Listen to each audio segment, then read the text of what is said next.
Eagles producer Bill Szymczyk talks about the hardest album he's ever had to produce. I'm John Bowden from Rock History Music. This record was produced between July and December of 1980. A supergroup of sorts trying to make a comeback after losing their drummer. The band is The Who, and this was the first album after Keith Moon died in 1978. So Kenny Jones was brought in to replace the late great Moon. Of course, we knew him from the Small Faces and the Faces. Kenny Jones would be on only 2 Who albums that were studio albums. Face Dances, the one that Bill Szymczyk produced, and interestingly, the one after that, It's Hard, was produced by the guy who originally produced the Eagles and was replaced by Bill Szymczyk, Glenn Johns. That one didn't do as well. When you look at Who albums, Who's Next is their biggest one, followed by, interestingly, Who Are You, the last one with Keith Moon. Face Dances, the one we're talking about in this series, outsold It's Hard, but it had, as Bill Szymczyk will say, a big hit, and you'll hear about that in a second. It was a really hard album to produce. Famous for producing B.B. King, Michael Stanley, the James Gang, Joe Walsh Solo, and of course the Eagles, and a lot more. Here's Bill Szymczyk on Rock History Music. Who Face Dances? How did that come about? Pete fell in love with the first James Gang album, and they got him on the tours to open for the Who. I forget which tour it was, so it would have been in the late '60s, probably '69 or '70. And then I went out on a few dates just to see everybody, and I got to know Pete. And then years go on, Joe's career blows up, and mine, along with it, and so on and so forth. And then so Pete calls me up after Keith died, and said, "Well, we're going to get Kenny Jones, and would you be interested in producing?" I said, "Of course." Who had been one of my favorite bands forever, and that turned out to be the hardest album I ever had to make. Why is that? I was in England, only album I ever did out of the country, number one. They hated each other at the time. There was some serious drug problems and drinking problems going on. And so you lump that all together, and it was a rough time. Kenny, there's a picture. Sorry? And to this day, I'm not particularly happy with the results. I can say that. Well, because Glenn came on with It's Hard, but Face Dances did better. Overall, it sold better than...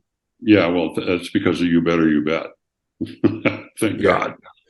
What was Kenny like? I mean, that's hard. I mean, listen, he had a great reputation to begin with, but he and I we were the new kids. We both came in at the same time, and Roger had a fairly big beef with Kenny just because he wasn't Keith Moon, who there was only one of him, and Entwistle had a fairly big beef with me because I didn't like the way he sounded half the time, and I would always try to make him sound more like a bass player. But I tell him we already have a guitar player, So it was just a tough time. You got chutzpah, man. I can't. I see. That's the problem with me. Listen, when I'm talking to people, I'm fine with it from my perspective, from being the radio guy interviewing the producer guy. I'm okay. I'm confident. I'm not nervous. I don't do that.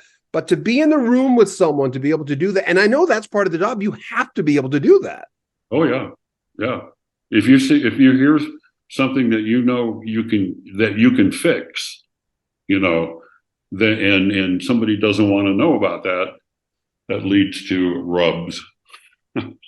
When you were working with Jay Giles, I hate to ask a fan question. Did Faye Dunaway ever come in? Because didn't he marry her in '74? Oh yeah, Faye hung around quite a bit. I think she was filming. I think it was the Poseidon Adventure or something, or I forget what movie it was when we were in New York doing. I forget which album, but she hung around a lot.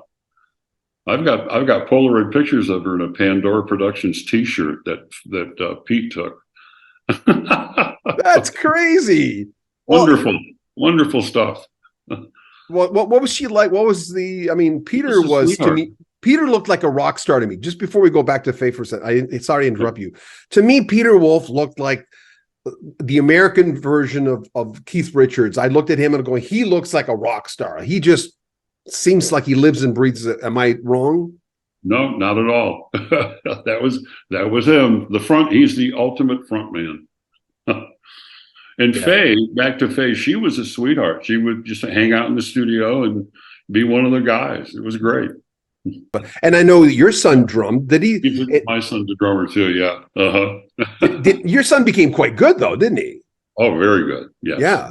And that's not just a father speaking. He's a pretty damn good drummer. I like when you talk about the fact that it's passing it on. Like I know what he does what you did, and a lot. But the fact that digitally, because I think I'm not sure when you had said you started using Pro Tools 2007. I think that Michael had said. Yeah. But he ended up being the teacher in some spots for you as well. Oh, definitely. Yeah. I sent him to school to learn it so he could teach me.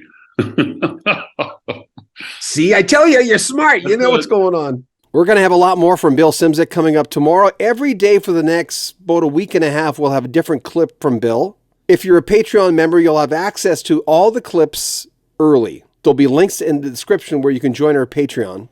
If you want to support the channel in other ways, there are links there as well. You can make a PayPal donation. But really, like our videos, share our videos, comment on them, subscribe to the channel, spread the word for us. We'd appreciate that. I'm John Bowden.